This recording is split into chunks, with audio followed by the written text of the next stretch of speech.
श्री स्वामी समर्थ सर्वांना. तर आजचा ब्लॉग जो आहे तो आषाढी वारीनिमित्तच आहे. म्हणजे आम्ही आलो होतो वाळूज पंढरपूर, म्हणजे संभाजीनगरजवळ जे छोटं पंढरपूर म्हणून ओळखलं जातं, त्या विठ्ठल रुक्मिणी मंदिरात आम्ही आज आलो होतो. तसं तर आज आहोंचे जे मित्र आहेत त्यांच्याकडे कार्यक्रम होता एक, त्यानिमित्त आम्ही या एरियात आलो होतो. आणि मग कार्यक्रमाला येत असताना आहोच म्हटले दर्शन घेऊया, कारण आपण आता एवढ्या जवळ आलो आहे मंदिराच्या, तर आणि आषाढी पण जवळ आलेली आहे. आणि यावेळी म्हणजे दरवेळी आषाढीला कसं असतं माहिती आहे का, आमच्या कॉलनीतल्या आमच्या बाजूच्या काकू किंवा मावशी त्या आहेत, त्यांच्यासोबत मी येत असते पायी चालत, माझ्या मैत्रिणी आहेत. पण पायी चालत जेव्हा येतो ना, तर त्या दिवशी आषाढी दिवशी एवढी गर्दी असते, 12-12:30 वाजेपर्यंत आमचं पायी आल्यावर दर्शन होतं. पण मग एवढं व्यवस्थित दर्शन फोटो वगैरे घेताच येत नाहीत, कारण एवढी गर्दी असते, थांबायला पण जागा नसते. तर हे मंदिराचा एरिया आहे बघा, असा छान असं हे मंदिर आहे. मंदिराचा कळस आहे आणि बाहेरून मंदिराचं इतकं सुंदर कोरीव काम आहे. आणि आषाढीची तयारी सुरू आहे बघा, इथं दर्शन रांगा चं बांधकाम वगैरे चालू आहे, कारण आता जवळ आलेली आहे आषाढी वारी.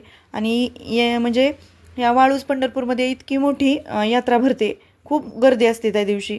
मोठ्या पंढरपूरला जसं असतं तसंच तेवढंच महत्त्व या पण पंढरपूरचं आहे. आणि पायी दिंड्या पण खूप येतात ह्या म्हणजे, आणि दर्शनाला पण बराच वेळ जातो. तर त्यांची आता त्या आषाढी यात्रेचीच तयारी सुरू आहे बघा या एरियात. आणि आम्ही आज योगायोगाने कार्यक्रमाच्या निमित्त होईना, पण आम्हा दोघांना इथं आलो आम्ही.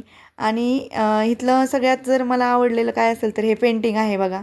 इतकं सुंदर हे पेंटिंग आहे, म्हणजे पूर्ण भिंतीवर पेंट केलं आहे. आणि असं वाटतं की प्रत्यक्षात तुकाराम महाराजच कीर्तन सांगतायत.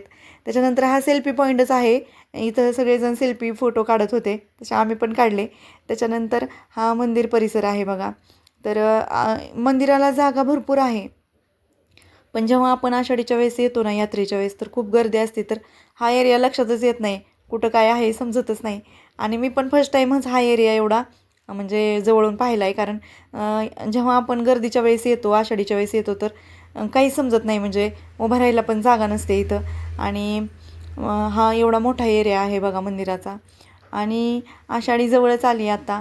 आणि माझं ह्यावेळी नक्की नाही आहे, म्हणजे मी पायी त्यांच्यासोबत म्हणजे मैत्रिणींसोबत येणार आहे का नाही नक्की नाही, कारण आरवची पण एक्झाम सुरू आहे. आणि त्या दिवशी त्याचं कसं नियोजन आहे स्कूलचं त्याच्यानुसार माझं ठरणार आहे. पण पांडुरंगाचीच इच्छा असेल की मी दर्शन घेऊन जावं, म्हणून म्हणून आहोंनी पण मला आणलं आज स्वतःहून. म्हणजे ह्या एरियात आलो होतो म्हणून दर्शन पण झालं. आणि छानसं बघा हा परिसर आहे. खरं तसं तर मी जिथं कार्यक्रम आहे तिथला काही व्हिडिओ घेतला नाही. आणि नंतर हे बघा आतलं मंदिर आहे. इथं पण खूप गर्दी असते त्या दिवशी, कारण पूर्ण दर्शन रांगाच असतात इथं. आणि मंदिराचं म्हणजे जे आतलं आहे एरिया, तो असा अगदी प्रशस्त आहे आणि छान आहे बघा. आणि एकदम फ्रेश वाटतं इथं. पण असं निवांत येऊन दर्शन घेणं म्हणजे असं होत नाही त्या दिवशी, म्हणजे ज्या दिवशी आषाढीची यात्रा असते आणि एकादशी असते त्या दिवशी असं एवढं छान प्रशस्त असं दर्शन होत नाही. त्याच्यानंतर असं मंदिर आहे बघा हे. आणि विठ्ठल रुक्मिणींच्या ज्या मूर्ती आहेत ना, त्या तर इतक्या छान आहेत आणि पाहतच राहावे वाटतात. पण एवढं म्हणजे जवळून असं दर्शन होत नाही त्या दिवशी, आषाढी दिवशी. आणि मी बघा दाखवते तुम्हाला झूम करून, अशा विठ्ठल रुक्मिणीच्या मूर्ती तर इतक्या सुंदर आहेत इथल्या. आणि आम्ही पंढरपूरच्या जवळच्या आहोत, जे मोठं पंढरपूर आहे सोलापूर जिल्ह्यातलं, तिथल्या जवळचं असल्यामुळं आमची जास्त भावनिक म्हणजे ओढ आहे आम्हाला पांडुरंगाविषयी, कारण आम्ही तिथलेच आहोत प्रॉपर. आणि पण तिथं जाणं शक्य नाही आता, त्यामुळं मी इथल्या पंढरपूरला येत असते दरवेळी. आणि हे बघा असा गाभारा आहे, आत इतकं छान डेकोरेशन केलेलं आहे विठ्ठल रुक्मिणी मंदिरातलं. आणि इतकं छान इथं म्हणजे वाटतं. आतला गाभारा पण छान आहे. आणि असं हे दर्शन आहे बघा. तर पांडुरंगाचं दर्शन तर झालं आमचं, आम्ही दर्शन करून आहो बसले होते, तोपर्यंत मी हा व्हिडिओ घेतला आहे. आणि दर्शन झाल्यानंतर बाहेरचं पण आम्ही म्हणजे मी बघितलं मंदिर फिरून सगळं व्हिडिओ. तर जिथून एंट्री आहे मंदिराची, ही पाठीमागची बाजू आहे, इथून एंट्री आहे आतमध्ये. तर हे असं बघा बाहेर चांगलं म्हणजे पेंट केलेलेच तिथं विठ्ठल रुक्मिणीच्या मूर्त्या आहेत बघा, असं पेंटिंग केलेलं आहे ते. आणि असं छान असं कोरीव मंदिर आहे. आणि कळसाचं पण दर्शन मी तुम्हाला दाखवते बघा.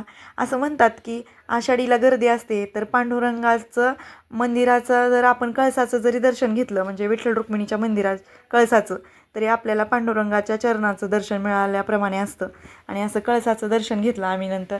आणि हे बघा इतकं छान आहे ना इथं. तर आषाढीनिमित्त पांडुरंगाचं दर्शन झालं, कारण आता आषाढी वारी पण जवळ आलेली आहे. तर कसा वाटला तुम्हाला माझा व्हिडिओ नक्की सांगा. श्री स्वामी समर्थ.